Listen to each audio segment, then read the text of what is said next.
what you're signing up for is a new adventure, and we don't necessarily dig too much, if at all, into the mythology, the backstory, but it's actually it's kind of left to your imagination.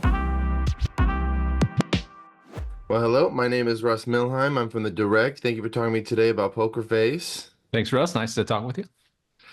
Congratulations on season two. It's another fun continuation of these characters with some crazy guest stars. Yeah. Just, my first question is just watching the show, I have to ask. Charlie has seen a lot of death. In fact, everywhere she goes, someone tends to die. Is the show ever going to tackle the fact that people just tend to drop dead around her all the time? I don't know. I mean, part of the fun of the show is like, I think it'd be kind of disappointing if we had an episode and Charlie just like, just has three square meals and then goes to bed and has it. But no, that might be fun. What I tell myself is that Charlie passes because of her bullshit detector. She's able to, she goes by a nursing home and there are paramedics wheeling out a body, and she's like, "Oh, what happened? It's a heart attack."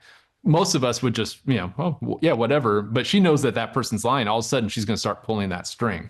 And so I don't think it's so much that necessarily that people are dropping dead. Though, I mean, there's a fair amount of death in her life. But it's also that because she has access to something that the rest of us don't, that she discovers the truth behind things that the rest of us are kind of happy to sail past.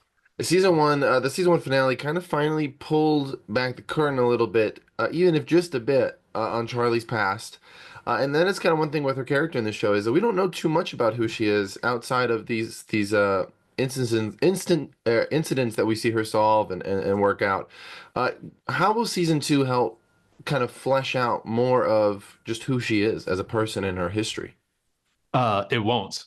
Oh, there you go. So it's very much by design that of kind of embracing that kind of what we call TV, like old school kind of just what you're signing up for is a new adventure. And we don't necessarily dig too much, if at all, into the mythology, the backstory, but it's actually it's kind of left to your imagination, and the real kind of what we're offering is a new adventure, a new mystery each week, without explaining away because like tons of shows delve into the trauma of somebody's past, and you can get that elsewhere. We're kind of trying to offer something, kind of unique to us, and as that we're actually going to kind of go in this other direction and see what we can do with that. We mentioned crazy guest stars, and just I wanted to ask in a hypothetical season three, Yeah. what is a dream guest star that you just would kill to get on this show? Well, for me personally, Sissy Spacek, who is on my T-shirt. I'm also, getting someone like, Paul Walter Hauser, John Bernthal.